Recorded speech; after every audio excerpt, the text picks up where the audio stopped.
All right. Before we take questions, I have a personal share.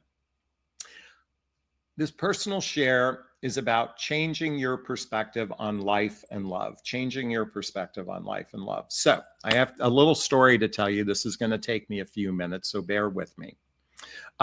Some of you know I recently went on a spiritual retreat, Less the Medicine, with a group of people. We went camping up in the Angeles Forest, which is about 70 miles from where I live, past up in the mountains in Los Angeles.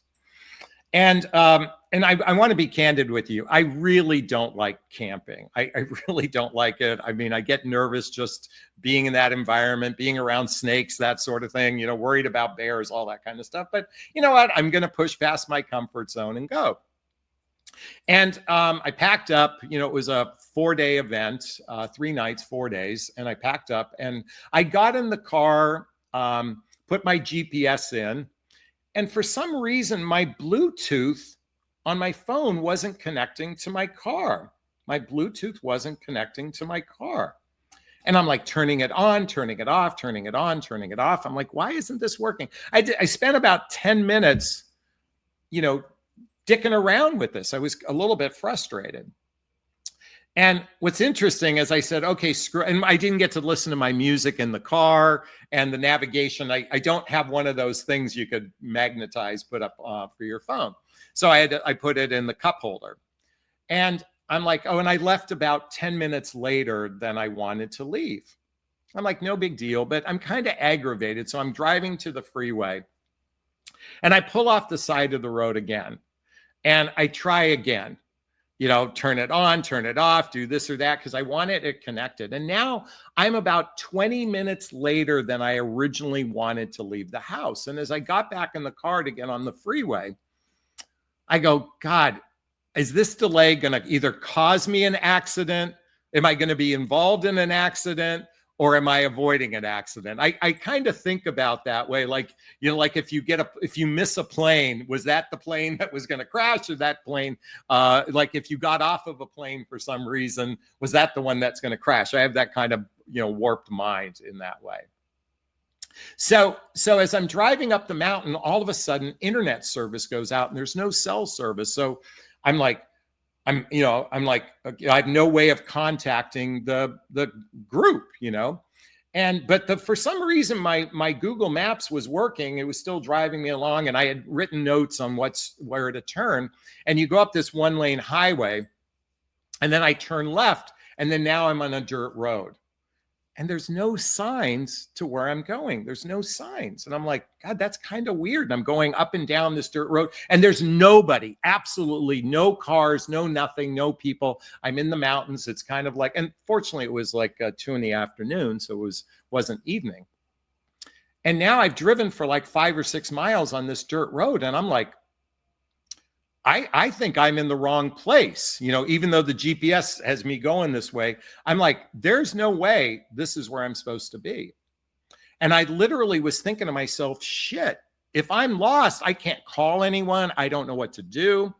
And I'm like ready to turn around and drive back home. And then as I'm driving up, and it's a 1-lane road, another car comes towards me and we kind of swerve a little bit. And I honked my horn. I said, hey, are you going to the Primal Fire event? And he goes, no. He goes, what's that? And I go, well, I'm going to a spiritual retreat. I go, I'm lost. I go, can you help? Do you have cell service? Can you help me? And he goes, no. And I go, are you familiar with this area? And this guy, by the way, was dressed in nice slacks, button-down shirt. He just took a day off work and decided to take a trip up in the mountains for sightseeing. He was just, like a impromptu last-minute kind of thing. And he goes, well, let's see if I can. I said, can you help me? And he goes, sure, I'll try to help you. So we drove over to a campsite that was going back the way I came. And there was no signs there. I thought maybe I missed the sign. And then he goes, look, we stopped. And then he goes, look, we'll go to the visitor center, which is a couple miles down the road. And we drove over to the visitor center. We pulled over. There's no ranger there or anything. There's just this big, gigantic bulletin board. And he looks at the bulletin board and he goes, oh, there's the campsite. I go, really? I'm looking at this and I wouldn't have seen it. He found it immediately. He goes, yeah, it's just a mile down the road. So I said, look, will you drive me there? Because I'm feeling a little uneasy. I'm kind of I don't have my bearings and whatnot. He goes, sure. And he drives me there. And sure enough, there are the balloons and the sign and everything. Found the campground. Why am I sharing this story? Because I was looking at leaving late as bad luck. I was looking at it negatively. I was looking at it as if something went wrong. And there's this saying, good luck, bad luck, I don't know. Honestly, if I didn't leave 20 minutes later, I never would have ran into him. It would have been, he would have been somewhere else. Talk about misfortune. And by the way, I was aggravated the whole drive up. All I could think about was the Bluetooth didn't work. The Bluetooth didn't work. I kept pressing the button. So good luck, bad luck. Oftentimes when we look at things that happen in our life that didn't go the way we planned, whether it's a divorce, whether it's a relationship that didn't work out, whether it's something in our professional life, believe it or not, I do believe that misfortune can actually be an opportunity for fortune. Now, hey, listen, I can't say that definitively, but all I know in this particular case, thank God my Bluetooth didn't work. Now, here's the funny part. The minute I got in the car to go home, it worked right away. Talk about synchronicity here. So I want to share more about this camping trip because I learned a lot, and I'm going to put on my one of the souvenirs they gave me, which was a shark's tooth. And I want to share with you something else that happened. Two big things happened that I want to share with everybody that I think would be of value to everybody. And that is, here, let's fix that. Okay. And that is, oops. Okay. So the first day, we get together, we do a campfire, we share what's in our heart. So there were 20 people and each person gets about 10 minutes to share what's in their heart, or like 5 minutes to share what's in their heart. And, I tell the story about what happened and everyone was like, oh yeah, good luck, bad luck, I don't know. And everybody shared. And there was this one gentleman who shared, he's in deep pain. He is in deep pain. He doesn't want to live anymore. He's in that kind of pain. He doesn't want to live anymore. Oops, I'm totally screwing this up. I want it to be shorter, not longer. Anyway, well, you guys get the gist of it. There's other people, they're going through a breakup. They're going through a lot of emotional stuff. Some people had good stuff in their lives. And as I'm listening to everybody share, I'm recognizing that each person share is a little bit about me. And it's comforting to be around a group to share from their heart. And as we're sharing from our heart, we cook on a bonfire that night. And the next morning we have some exercises like trust falls and a trust walk and an affirmation exercise and a law of attraction type exercise. And honestly, I didn't sleep well the night before. I had hemorrhoids. I was just in a bad mood that Saturday. I just didn't even want to be there. And I was kind of miserable and I slept on the floor, on the ground, and I'm just not feeling well. It's cold, stuff like that. And I wake up the next morning going, I want to leave. I want to leave. And so I decide I'm going to drive home. I'm just not feeling good. I'm not feeling up to it. I'm anxious. I'm angry. I'm just like, I'm miserable. I don't have access to the internet. I'm internally, outside I wasn't showing this, but internally I'm like, I just want to get the fuck out of here. I'm miserable. I want to be home to play on my phone, to play my games, all that kind of stuff. And you would think I'd be happy to be unplugged. But in that moment, I wasn't. I was really going through a lot of angst. So I woke up the next morning and I told the facilitator that I'm going to want to go home. And he got kind of upset with me. And he goes, look, if you go home, you're not invited back next year. And I was like, really? And he goes, yeah. He goes, if you go home, then another person goes home. It just starts setting a precedent. And I said, okay, I'll stay till the next day. I was going to leave early anyway, the next day, or after the opening circle in the morning, the next day.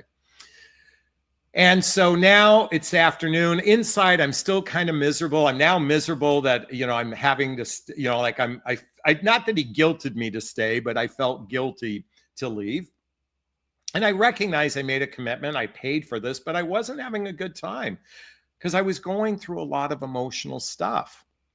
And so then right after lunch, they did a board exercise where you had to do a karate punch exercise through a wooden board, about a 1 foot by about a 1.5 foot by 1.5 foot board, roughly. Have you ever seen that on TV? You karate punch through a board.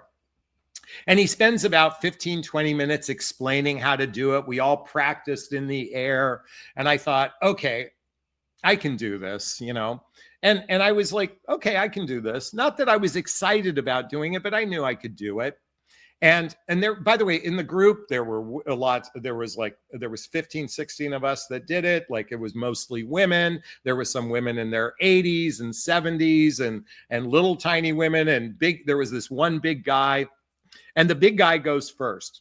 He's like 35 years old, buff. I mean, he had muscles, and he just plows right through it. And we're like, yay, we're happy for you. And then the next person was a woman, probably in her 50 years old, and she plows right through it. And then the next person, they plow right through it. And then that one woman goes up and she just kind of hits it and it doesn't break. So they say to her, hey, listen, you can go around and when everybody finishes, you can do it again. And, you'll do it. Don't worry about it.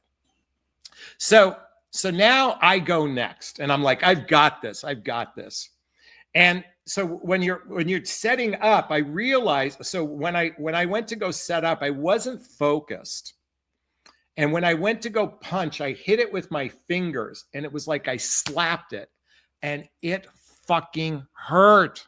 I didn't break the board. It fucking hurt. Now I'm embarrassed. Now I'm like inside the inner voice inside of me. You're a loser.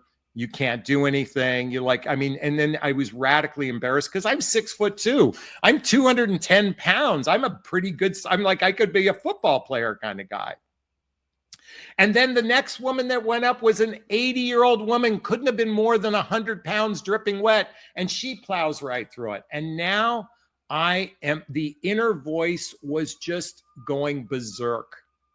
I was so angry. I was so ashamed. I was so embarrassed. I was like, the way I beat myself internally was, inside, I'm like, I fucking want to go home. I want to get out of here. So then then the next person, and then finally they're like, Jonathan, you can do it again. I'm like, no, I don't feel like doing it. They're like, come on, Jonathan, you can do it. I'm like, no, I don't feel like doing it. They're like, come on, Jonathan, you can do it. I'm like, look, I want to honor. I don't want to do this. Leave me alone. And then one other person said again, I said, fuck it. Okay, I'll do it. What I realized the first time was I wasn't as focused as I thought I was. As much as I thought I could do it, I really didn't pay attention to really being focused on hitting with this part.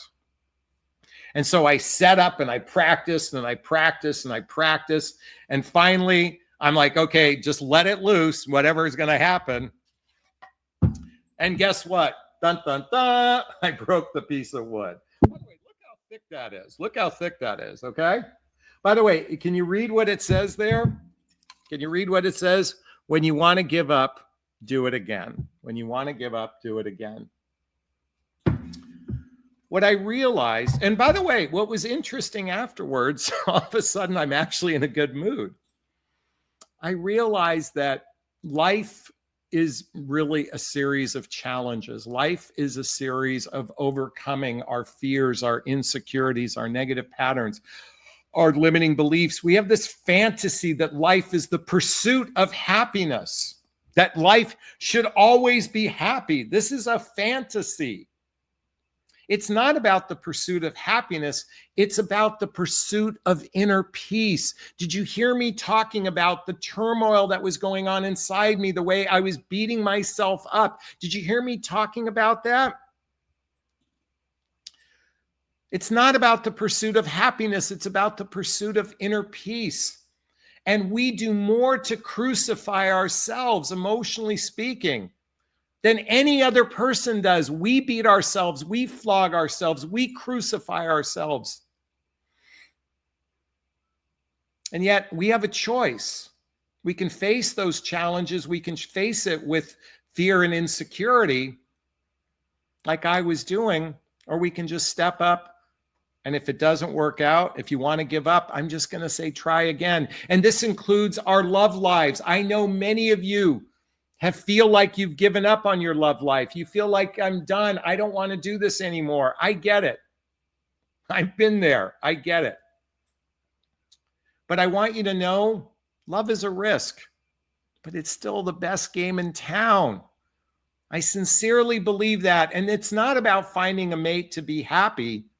It's about finding that peace within yourself so you can flourish with another person. And yes, you have messy parts to you.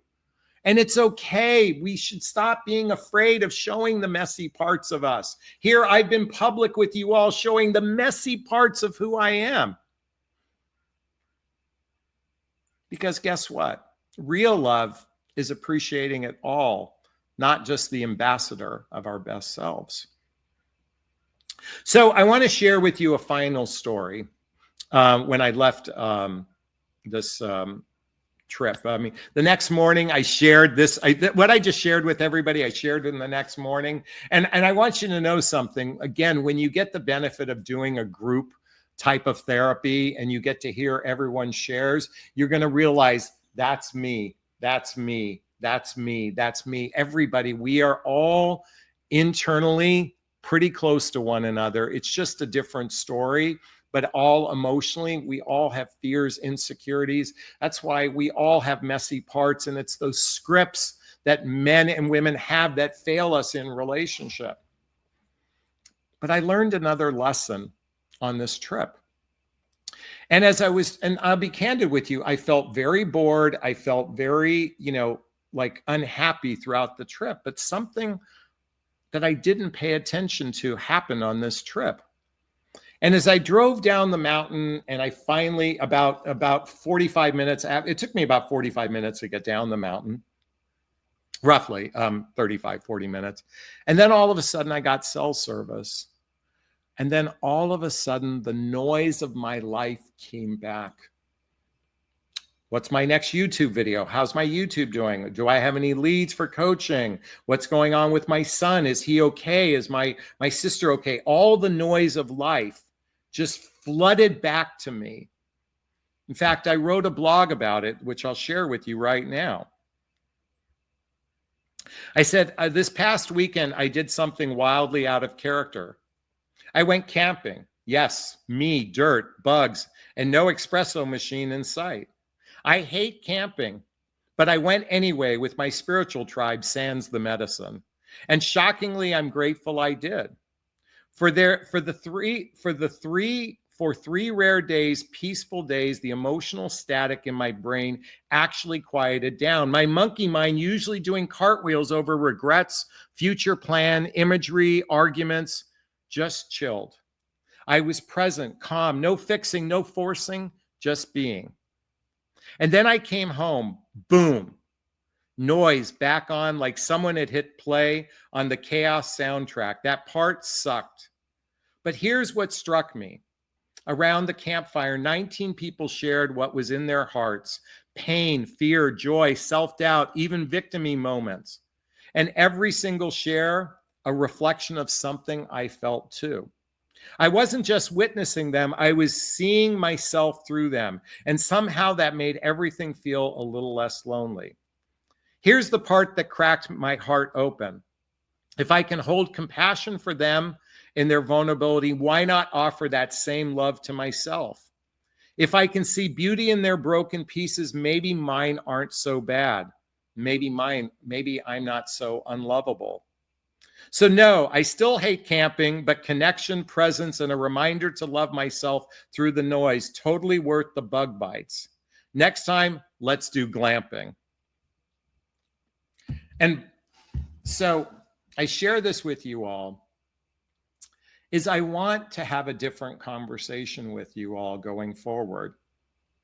Listen, I know it's a clusterfuck out there in the dating marketplace. I know it's rather frustrating to experience a lot of disappointment.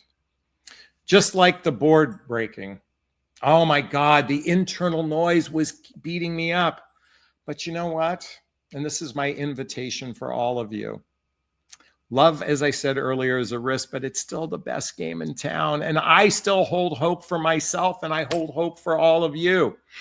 And I share this prayer for you and everyone that's watching this. God, universe, spirit, for everyone who's watching this, let's take a deep breath.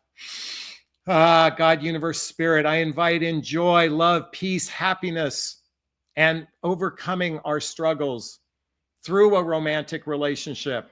And the chemistry when we meet is off the charts, not from a lust and limerence place, but from a place of real connection, a real seeing the other person. And the communication between us is so amazing. And the banter can go on for hours and hours at a time. And the compatibility, because we can blend lives together, is effortless. And it's easy that we can blend our lives together, and we share the same values in life.